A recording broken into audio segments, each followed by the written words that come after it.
आज Doubtnut app download करें। Doubtnut पर अपने सभी गणित, रसायन विज्ञान, भौतिक विज्ञान और जीव विज्ञान के डाउट्स का करो सफाया। बस प्रश्न की फोटो खींचो, एक ही प्रश्न को क्रॉप करो और तुरंत वीडियो सोल्यूशन पाओ। अभी डाउनलोड करें। प्रश्न दिया है, एक पत्थर 36 से 45 अंश के कोण बनाते हुए गतिज ऊर्जा के प्राप्त करता है।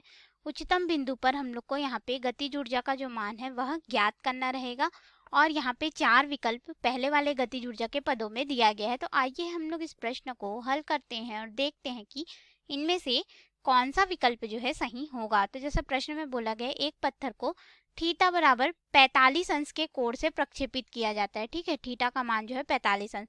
तो हम लोग मान लेते हैं कि इसका प्रारंभिक वेग u है, तो इस वेग से हम लोग इसको प्रक्षेपित कर रहे हैं।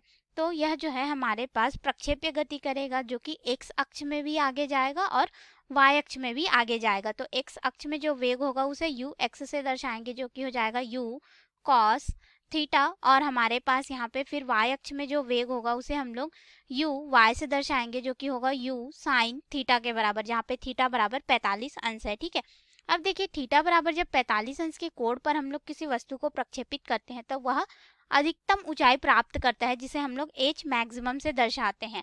अब यह अधिकतम ऊंचाई प्राप्त कर लेगा, यानी कि यही इसका उच्चतम बिंदु होगा। तो उच्चतम बिंदु पर हमें गतिज ऊर्जा का मान बताना है। तो देखिए जैसे जैसे ये आगे जाते जाएगा तो जो ऊर्ध्वाधर वेग होता है यह इस पत्थर को ऊपर की ओर उठाएगा और जो क्षैतिज वेग होगा ux यह इसको आगे की ओर लेके जाएगा। ठीक है, तो जब यह अधिकतम बिंदु पर होगा तो यहाँ पे जो ऊर्ध्वाधर घटक है uy वह तो शून्य हो जाएगा और हमें यहाँ पे सिर्फ इसका क्षैतिज वेग मिलेगा ux। ठीक है, जो कि हो जाएगा u cos थीटा के रूप में।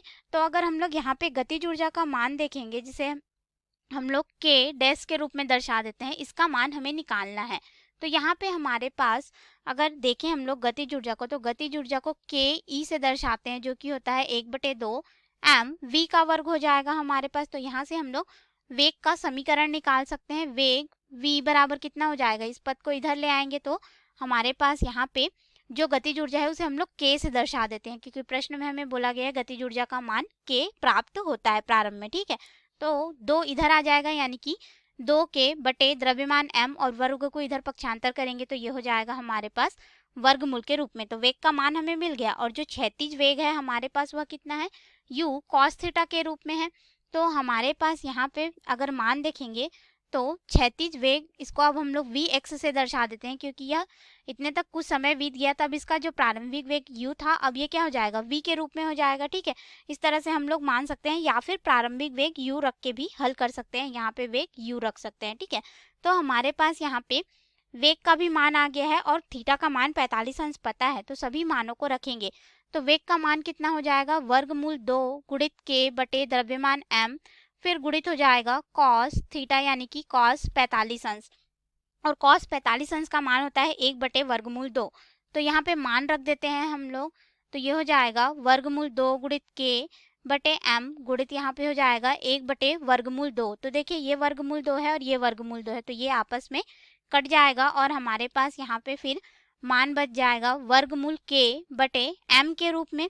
अब हम लोग को उच्चतम बिंदु पर जो क्षैतिज वेग है उसके अनुसार गतिज ऊर्जा का मान निकालना है। ठीक है, हमने यहाँ से वेग का मान तो ज्ञात कर लिया था और उसी वेग के मान के आधार पे हमने क्षैतिज वेग vx या फिर इसी को हम लोग ux से भी दर्शा सकते हैं, यह ज्ञात कर।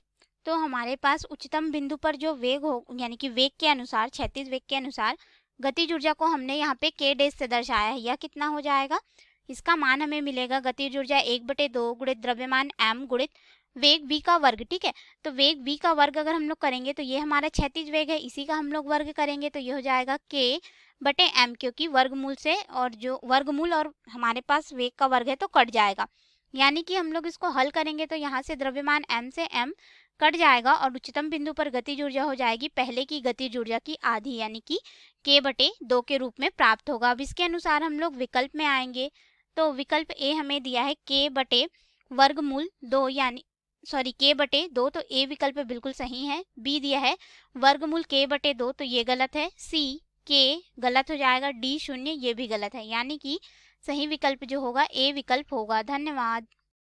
कक्षा 6 से 12वीं से लेकर नीट, IIT, JEE वो एडवांस के लेवल तक 1 करोड़ से ज्यादा छात्रों का भरोसा। आज ही डाउनलोड करें डाउटनेट ऐप या व्हाट्सएप करें अपने सारे डाउट्स 8400 400 400 पर।